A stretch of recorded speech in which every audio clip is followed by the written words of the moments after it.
Hello everyone and welcome back to English with Lucy. Today I'm going to tell you why you need to stop saying I know and I understand.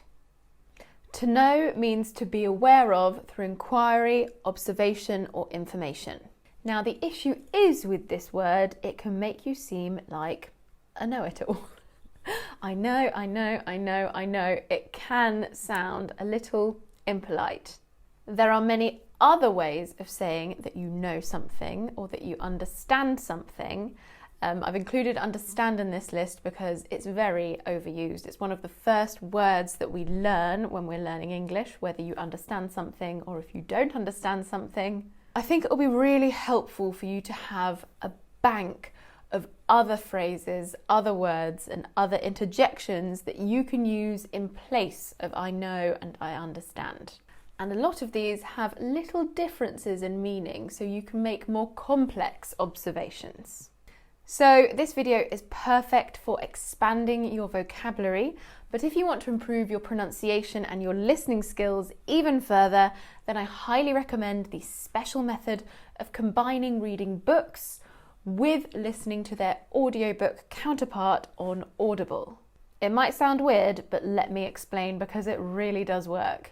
Take a book that you have already read in your own language and would like to read in English, or simply a book that you would like to read in English. I have got loads of recommendations in the description box for you. And read this book whilst listening to the audiobook version on Audible. I choose Audible because it's got almost every book. I love their subscription model and it's my platform of choice. I use it all the time, especially when running. Reading alone will not help you with your pronunciation because English isn't a strictly phonetic language. The way a word is written in English might not give any indication as to how it is pronounced in English. But if you listen to a word as you read it, your brain will start making connections. And the next time you see that word, you'll know exactly how it's meant to sound, how it's pronounced. And the next time you hear that word, you'll know exactly how it's spelt or written. It's such an effective method, and the best part is you can get one free audiobook, that's a 30-day free trial on Audible. All you've got to do is click on the link in the description box to sign up. Right, let's get back to the vocabulary lesson. So I have got verbs, near synonyms for I know, to know, and I've got some phrases and interjections as well. So for this exercise, I want you to imagine that I'm a boss of a company. And I have taken inspiration from one of my previous bosses. Lots of shady inspiration. So number one, the first synonym for to know is to be aware of, to be aware of. And this basically means to know that something exists. For example, I'm aware of the lack of water in the office toilets. Don't worry, an engineer is coming next Friday.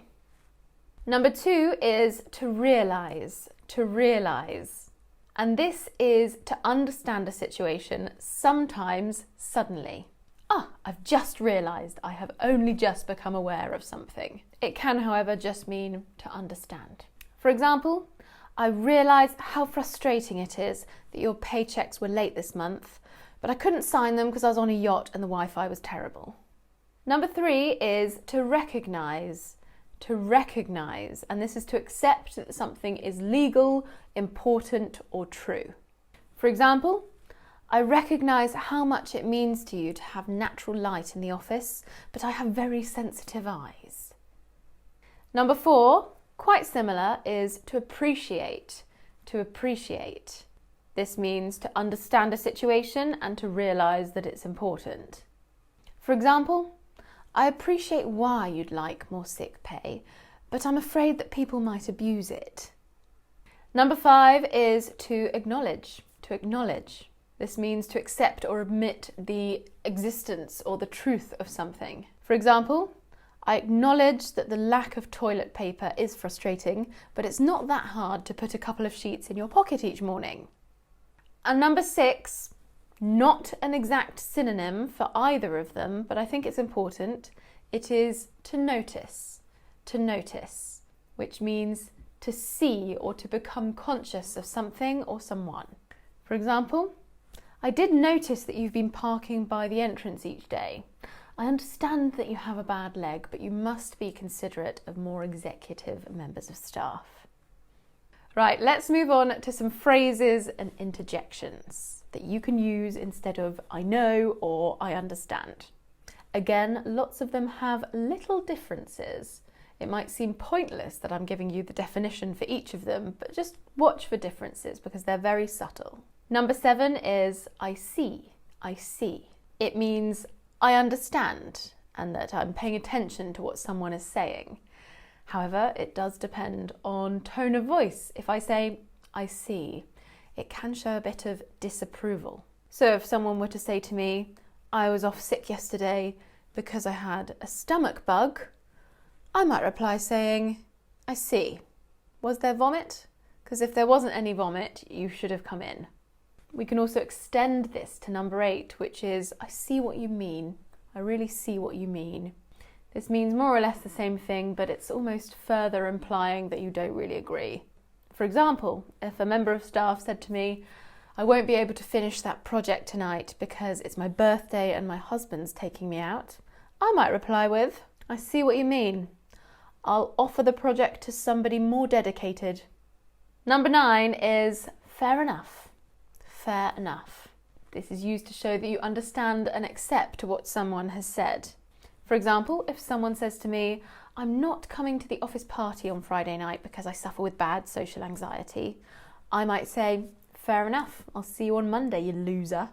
Number 10 is all right, and we can also say 11, which is okay. These are fairly basic, I'm sure you've heard of them already. And these are used to especially express that you have heard what someone has said, more than the fact that you accept it. For example, if my secretary comes to me and says, I'd just like to remind you that your interviewee has been waiting in the lobby for 3 hours, I might say, all right, as in I've heard you, I'll come down after I finish this game of solitaire. Number 13 and 14 are I see your point and I take your point. They mean the same thing. These are used to say that you understand what someone's saying, but it's also used to imply that you disagree with it.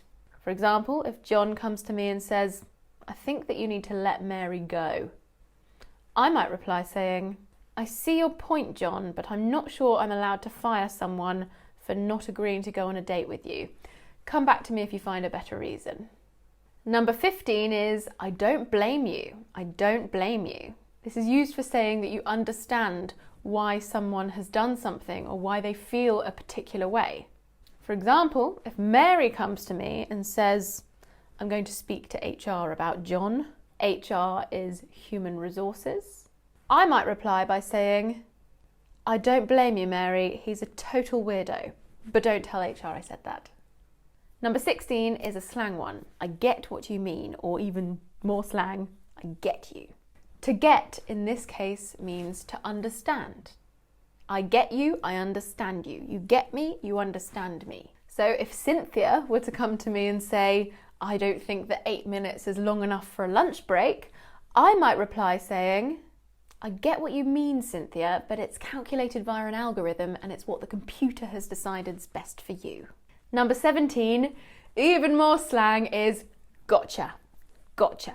This is a reduction. It means I get you, I've got you, I've understood you.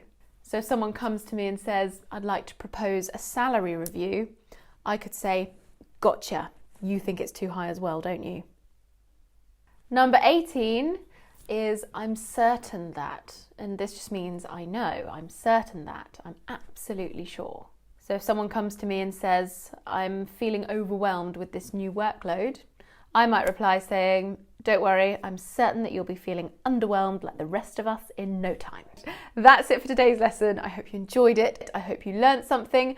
Don't forget to claim your free audiobook and 30-day free trial on Audible. The link is in the description box.